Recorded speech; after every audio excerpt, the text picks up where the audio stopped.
عراق کے بیابانوں میں ریاضات اور مجاہدات۔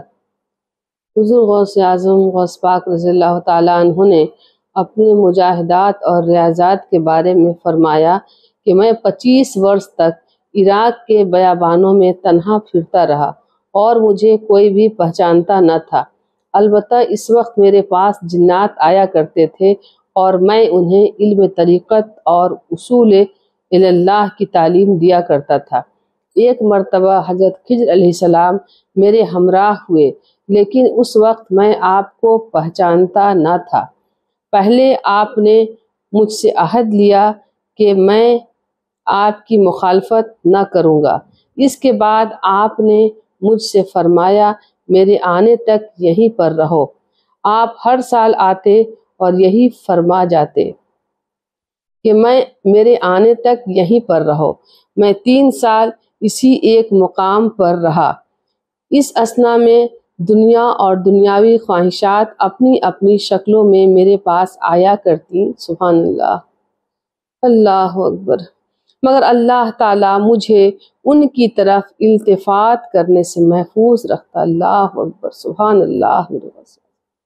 میں اپنے نفس کو طرح طرح کی مشقتوں میں ڈالتا رہا، چنانچہ 1 سال ساگ وغیرہ پر گزارا کرتا رہا اور سال بھر تک پانی بالکل نہیں پیا۔ اللہ، پھر 1 سال تک کچھ نہیں کھایا، صرف پانی پیا کرتا، پھر 1 سال تک کھانا پانی اور سونا بالکل چھوڑ دیا۔ فرمایا ایک مرتبہ کا واقعہ ہے کہ بغداد کے قریب ایک ویرانے میں ایک پرانا برج تھا، وہاں 11 برس تک ٹھہرا رہا۔ میرے اس طویل قیام کی وجہ سے لوگ اس برج کو برج عظمی کہنے لگے۔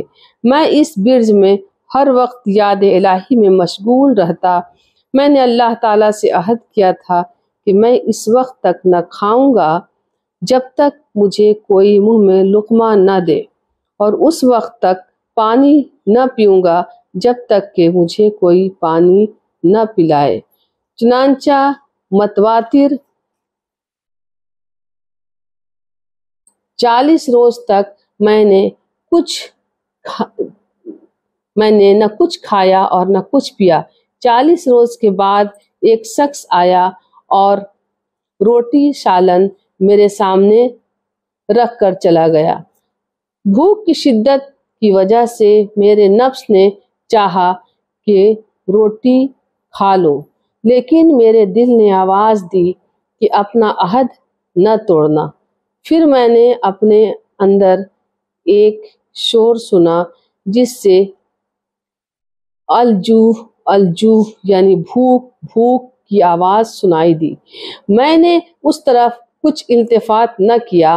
اسی اثنا میں حضرت شیخ ابو سعید مخدومی رحمۃ اللہ علیہ کا گزر ادھر سے ہوا۔ یہ حضرت شیخ ابو سعید مخدومی رحمۃ اللہ علیہ حضور غوث اعظم غوث پاک رضی اللہ تعالیٰ عنہ کے پیر و مرشد ہیں۔ ادھر سے ان کا گزر ہوا۔ ان کی فراست باطنی نے یہ شور سنا تو میرے پاس تشریف لائے اور فرمایا عبد القادر یہ شور کیسا ہے؟ میں نے کہا نفس کی خواہش کا اضطراب ہے، ورنہ روح مطمئن ہے۔ انہوں نے کہا باب عجز کے پاس آؤ، وہاں میرا گھر ہے۔ یہ کہہ کر وہ تشریف لے گئے۔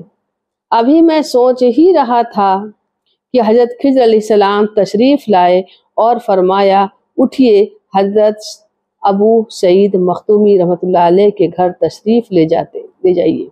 چنانچہ میں اٹھا اور حضرت شیخ ابو سعید مخدومی رحمۃ اللہ علیہ کے گھر پہنچا۔ وہ دروازے پر کھڑے میرا انتظار فرما رہے تھے۔ مجھے اندر لے گئے اور اپنے دست مبارک سے مجھے روٹی کھلائی، یہاں تک کہ میں خوب سیر ہو گیا، اور آپ نے فرمایا مجاہدے اور ریاضت کے شروع میں بیابانوں میں عجیب و غریب حالات پیش آتے ہیں، جن میں ایک یہ تھا کہ وہ اپنے وجود سے غائب ہو جاتا تھا، اکثر اوقات دوڑا کرتا تھا اور مجھے خبر بھی نہ ہوتی تھی۔ ایک بار میں بے خبری میں دوڑتا رہا، اور جب مجھ سے یہ حالت جاتی رہی تو میں نے اپنے آپ کو شہر چھتر میں پایا، جو بغداد سے 12 روز کے فاصلے پر تھا۔ عراق کے بیابانوں میں مجاہدے کے دوران شیاطین مسلح ہو کر آتے تھے اور ہیبت ناک صورتوں میں صف در صف مجھ سے لڑنے کی کوشش کرتے اور مجھے آگ پھینک کر مارتے، مگر میں اپنے دل میں ہمت اور اولوزگرنی پاتا اور غیب سے آواز آتی، اے عبد القادر اٹھو اور ان کی طرف آؤ، ہم ان کے مقابلے میں تمہیں ثابت قدم رکھیں گے۔ پھر میں نے اٹھ کر ان کی طرف دوڑتا تو وہ بھاگ جاتے۔ ایک مرتبہ ابلیس آیا اور اس نے کہا، اے عبد القادر میں آپ سے نا امید ہو چکا ہوں۔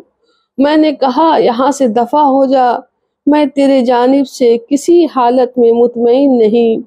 اس نے کہا، یہ بات میرے لیے عذاب دوزخ سے بھی بڑھ کر ہے۔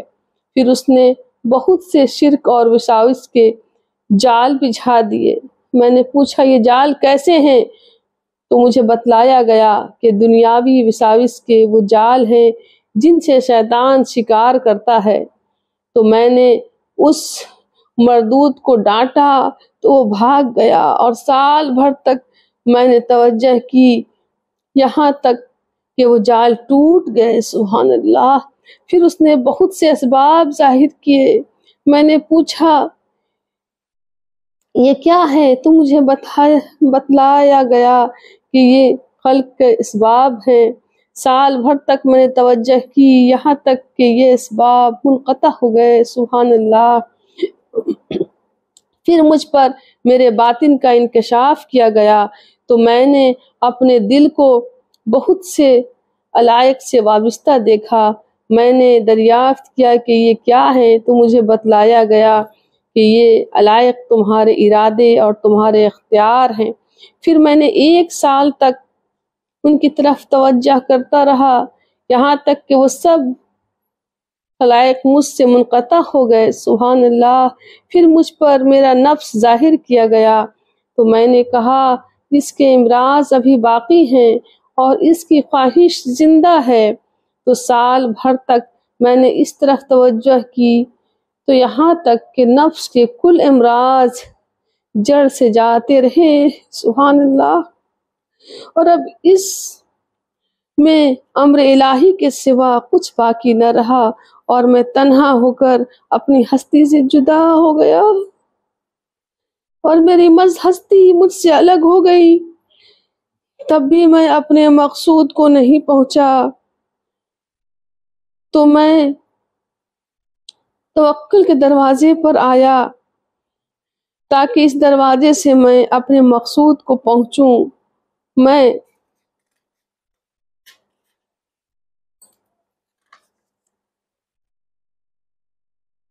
نے دیکھا اس دروازے پر بڑا ہجوم ہے، میں اس سے گزر گیا۔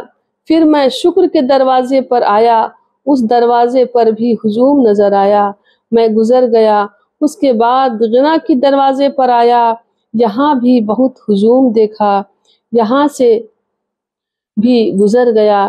اس کے بعد مشاہدے کے دروازے پر آیا، اس دروازے پر بھی ہجوم تھا، اس سے بھی گزر گیا۔ پھر میں فقر کے دروازے پر پہنچا تو اس کو خالی پایا۔ آئے ہائے سبحان اللہ۔ پھر میں نے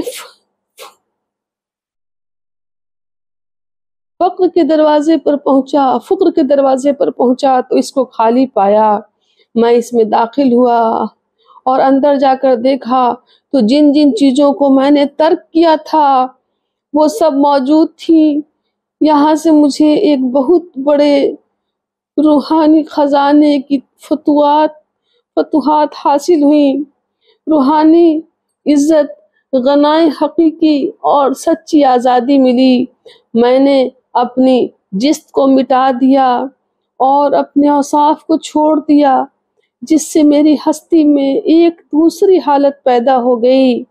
اور آپ نے فرمایا کہ دوران مجاہدہ ایک ایسے بیابان میں پہنچا جہاں پانی کا نام و نشان نہ تھا۔ چند روز میں نے وہاں قیام کیا، لیکن پانی ہاتھ نہ آیا۔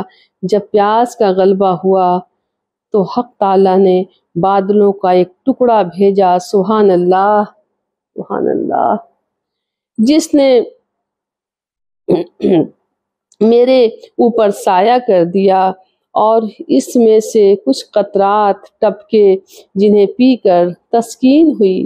اس کے بعد اچانک ایک روشنی ظاہر ہوئی جس نے پورے آسمان کا احاطہ کر لیا۔